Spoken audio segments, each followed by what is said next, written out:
Waalaikumsalam warahmatullahi Alhamdulillah, wassalatu wassalamu ala rasulillah Sayyidina Muhammad ibn Abdillah wa ala alihi wa sahbihi wa man walah wa la hawla wa la quwwata illa billah. Amma ba'du, alhamdulillah kesempatan kedua ini kita masih dikumpulkan bersama-sama dalam keadaan sehat walafiat. Semoga kita semakin hari semakin sehat, semakin dijaga oleh Allah, semakin aktivitas kita semakin diberkahi oleh Allah SWT. Alhamdulillah kita tetap istiqomah, tetap jalan seperti biasa rutinitas kita sebulan sekali yang dilakukan secara kadang awal bulan, kadang tengah bulan, kadang akhir bulan ya. Semoga ini tidak terputus istiqomah kita, semoga menjadikan silaturahmi yang sambung ila yaumil qiyamah. Sabda Rasulullah SAW, ahabbul a'mali ilallahi ta'ala ba'dal faraid idkhalus surur alal muslim. Sabda Rasulullah SAW, Rasulullah pernah bersabda, paling dicintainya amalan oleh Allah Subhanahu wa taala setelah yang fardu, yaitu contohnya sholat wajib, kan wajib ya, fardu, terus puasa Ramadan, terus apa, zakat, terus apa lagi, wajib-wajib ya. Itu ada amalan yang setelah itu yang paling dicintai oleh Allah setelah yang fardu, yaitu apa? Idkhalus surur alal muslim, yaitu menyenangkan hati saudara yang lainnya, saudara muslim lainnya.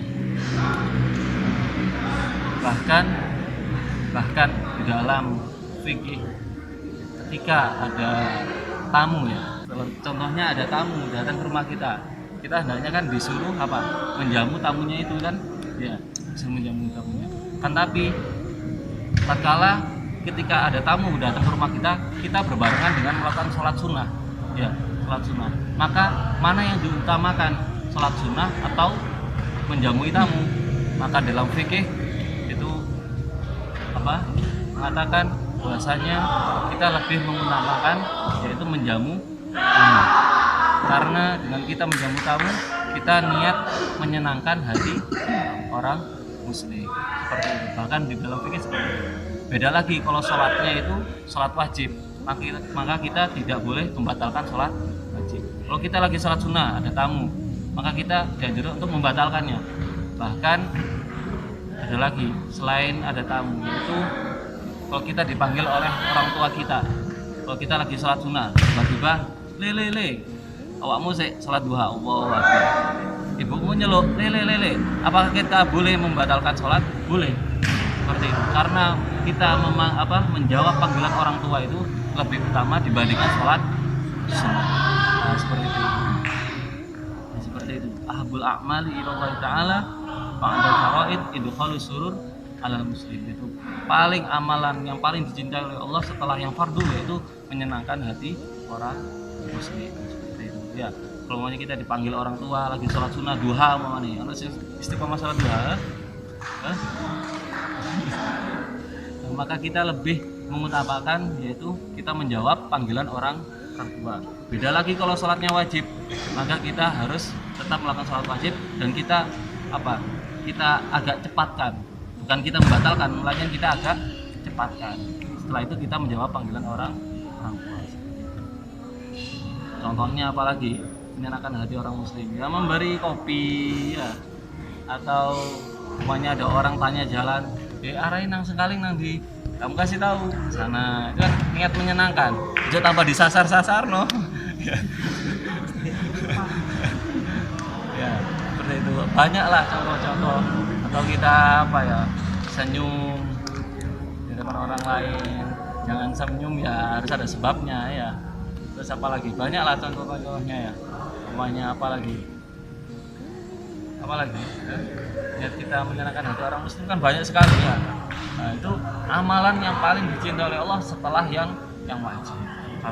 Oleh karena itu kita tidak boleh meremehkan, walaupun hal itu sepele, akan tapi di sisi Allah itu lebih tinggi di sisi Allah Subhanahu wa taala.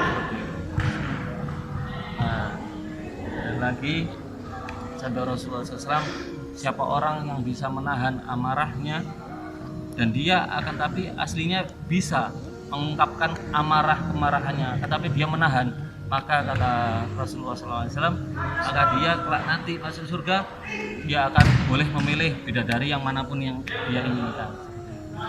Wani awakmu kate bocah, kate ngamuk, ditahan. Oh kok di swarga aku milih bidadari sing sak karepku, sing aku sesuai dengan idealku kan gitu. Seperti itu. Orang yang menahan marahnya, tetapi dia menahan marahnya tidak ingin mengungkapkannya, kan tapi dia bisa aslinya mengungkapkan amarahnya, tapi dia menahannya, maka pahalanya adalah dia bisa memilih bidadari di surga. Terserah dia memilih yang mana, pilih 10, 1 sak karepmu. Ya. Seperti itu. Orang yang menahan amarah ketika marah, pertama adalah kita menyenangkan hati orang muslim, lebih-lebih orang muslim. Dan kedua, kita menahan amarah kita kalau kita marah, baik itu ketika di jalan, futsalan, kita menahanlah emosi kita ini sedikit demi sedikit, insya Allah menjadi berkah. Wassalamualaikum warahmatullahi wabarakatuh.